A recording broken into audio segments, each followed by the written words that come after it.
I knew this was coming. Somewhere deep in the back of my head, I knew this part of the voice acting industry was going to catch up with itself. And lo and behold, it did. For those of you that have had the pleasure of living in the apocalypse known as 2020, there's been a little shakeup in the animation world.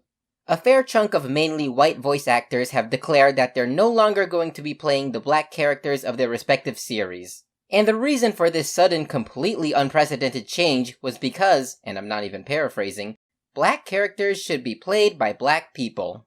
And I'm like, something's not right here.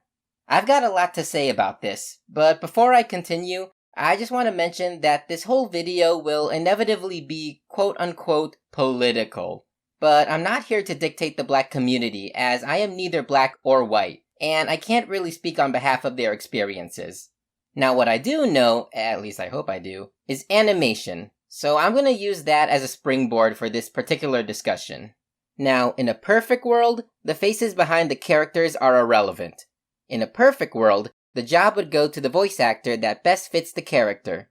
In a perfect world, the world that we, for the most part, ought to live in, things like race, gender, sexuality, and all other traits not distinctly related to voice don't matter. The human voice is a really pliable thing. You can pretty much hit any accent, affectation, or octave if you've been trained enough, so in practice, anyone can voice anybody. But according to Jenny Slate and Mike Henry, that is evidently not the case. Like, I'm sure they have good intentions about having characters being portrayed by their corresponding race and want to set a good example, but when they say shit that more or less amounts to black characters can only be voiced by black actors, like, doesn't that actually suggest that a person's voice is hardwired to a specific way of speaking? And if they are saying that, well, then frankly, that is not the case at all. Some of the most fantastic black voice actors in the industry are living proof that humans can cross racial boundaries and still give phenomenal performances. Just take a look at Phil LaMarr. Yes, I know he's everyone's go-to man for this argument, but bear with me. This dude's vocal range is insane, man, and he's proven to be capable of voicing characters like Samurai Jack or Bolby, both of which who are not black, without fail. Likewise, you've got voice talents like Cree Summer, Lauren Tom, or Barbara Mamabolo who can speak white, and nobody even noticed. Even if we did follow this whole race-to-race line of thinking, there's just too many double or triple standards there. What does that mean for animal characters that, sure, can be racially coded, but otherwise not actually have a race? Or the anime dubbing industry that is comprised of like 90% white folks voicing Japanese characters? Which is actually an industry problem, but that's another argument for another day. I know, I'm cherry-picking specific cases, but I'm not talking statistics here. I just mean that people are not so restrictive that their voice acting ability is tied down to race. And like, isn't it actually more racist to disenfranchise minorities like that? Speaking of which, that actually segues really well into my next point.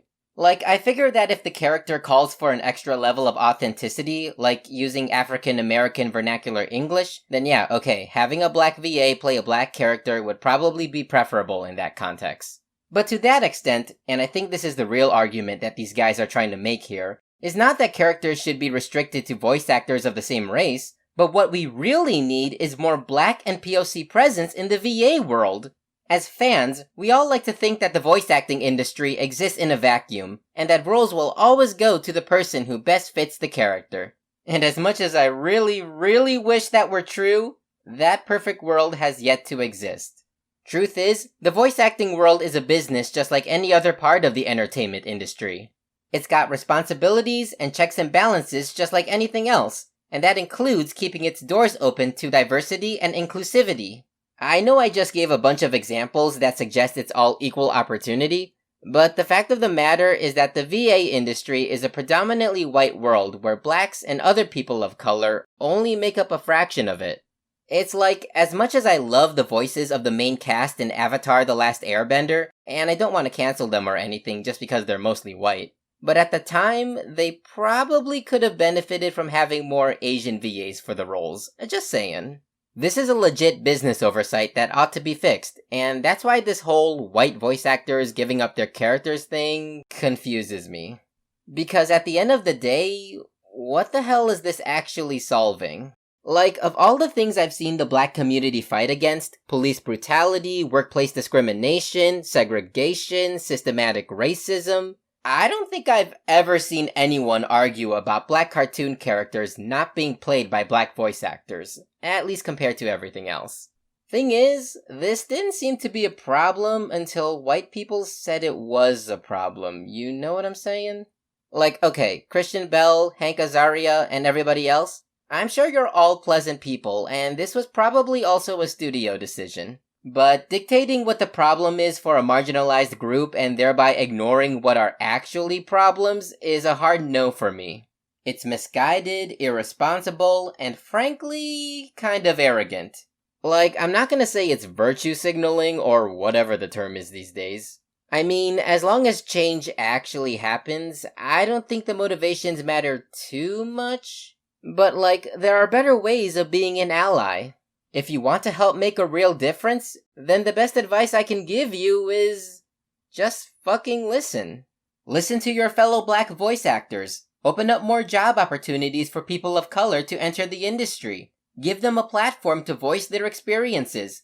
Tell more black stories in animation. And above all else, give them the influential power to actually make a difference. Do that, and I truly believe that someday, hopefully soon, we'll finally get to live in that perfect world.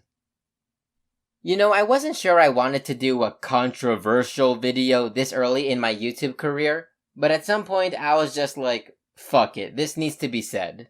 Well, anyway, if you guys like this video and you want to see more content like this, you can show your support by giving me a like, a comment, and subscribing to my channel. Until then, stay tuned!